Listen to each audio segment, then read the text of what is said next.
வணக்கம். இன்னைக்கு நாம பார்க்க போற விஷயம் ரொம்பவே சுவாரஸ்யமானது.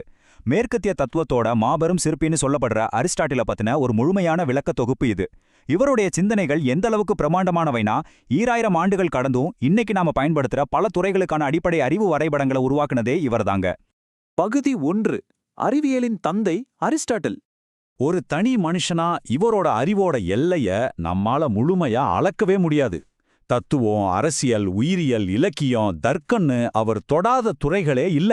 இயற்கை முதல் மனித மனம் வரை எல்லாத்தையும் ஆராயும் எல்லையற்ற ஆர்வம் அவர்கிட்ட இருந்துச்சு. எப்படி ஒரு மனுஷனால இத்தனை துறைகள்ல மாபெரும் மேதையா இருக்க முடிஞ்சதுன்னு நினைக்கும் போதே ரொம்ப ஆச்சரியமா இருக்குல்ல.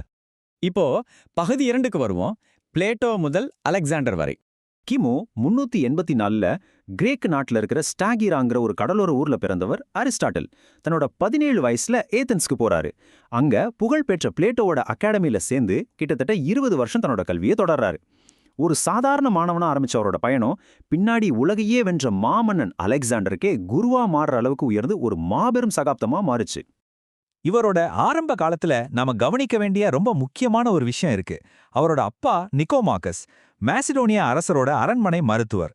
உயிரியல், அறிவியல் மேல அரிஸ்டாட்டிலுக்கு இவ்ளோ பெரிய ஆர்வம் வர முக்கிய காரணமே அவரோட அப்பா தான். இயற்கைய நேரில் உற்று நோக்கி ஆய்வு செய்யற அந்த நடைமுறை அணுகுமுறைக்கு அவரோட தந்தையின் மருத்துவ பின்புலம் தான் மிக முக்கிய காரணமா அமைஞ்சது.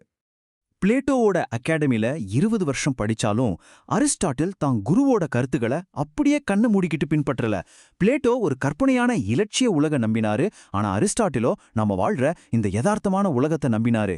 இதுதான் தத்துவ உலகத்துல அவருக்குன்னு ஒரு தனித்துவமான, முற்றிலும் சுதந்திரமான புரட்சிகர பாதையை உருவாக்கி கொடுத்தது.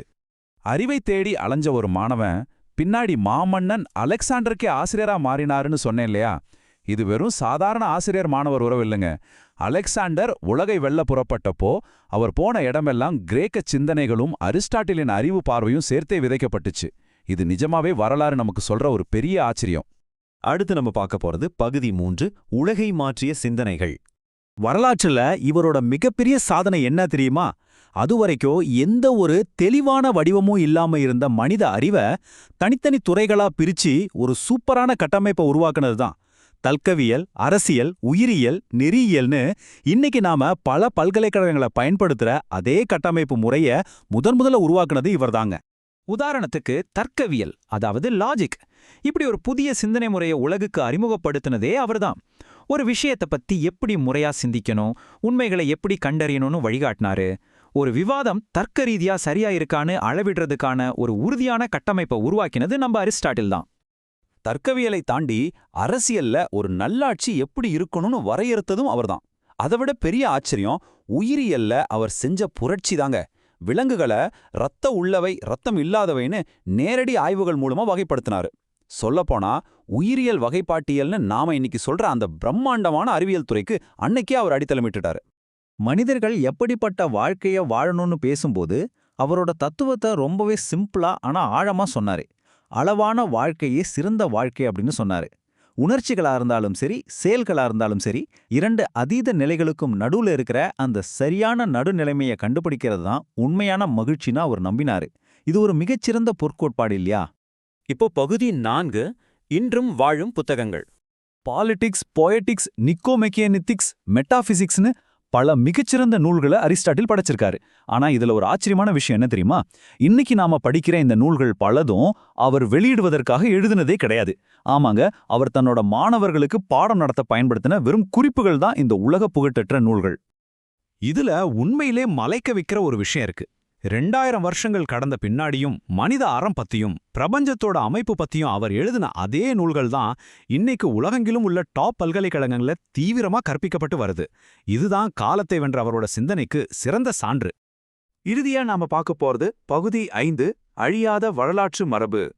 மாமன்னன் அலெக்சாண்டரோட மரணத்துக்கு பிறகு ஏதென்ஸ் நகர்ல மாசிடோனியர்களுக்கு எதிரா பெரிய அரசியல் கிளர்ச்சிகள் வெடிச்சிச்சு. அதனால அலெக்சாண்டரோட குருவான அரிஸ்டாட்டிலோட உயிருக்கும் ஆபத்து வந்துச்சு. சாக்ரட்டிஸ்க்கு நடந்த மாதிரி தத்துவத்துக்கு எதிரா ஏதென்ஸ் 2வது முறை பாவம் செய்ய நான் விடமாட்டேன்னு சொல்லிட்டு அவர் நாட்டை விட்டு வெளியேறினாரு.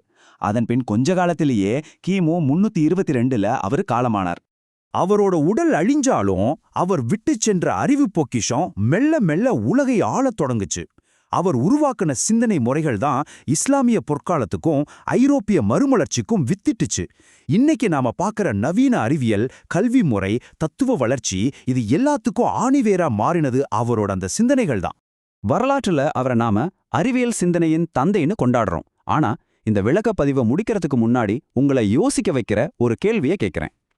அரிஸ்டாட்டில் உருவாக்கின அந்த பழமையான தர்க்கவியலும் காரணகாரிய சிந்தனை முறையும் தான் இன்னைக்கு நீங்க தினசரி எடுக்கிற நவீன முடிவுகள்ல கூட ரகசியமா ஆதிக்கம் செலுத்துதுன்னு எப்போவாது யோசிச்சு பார்த்திருக்கீங்களா? தொடர்ந்து சிந்தியுங்கள்.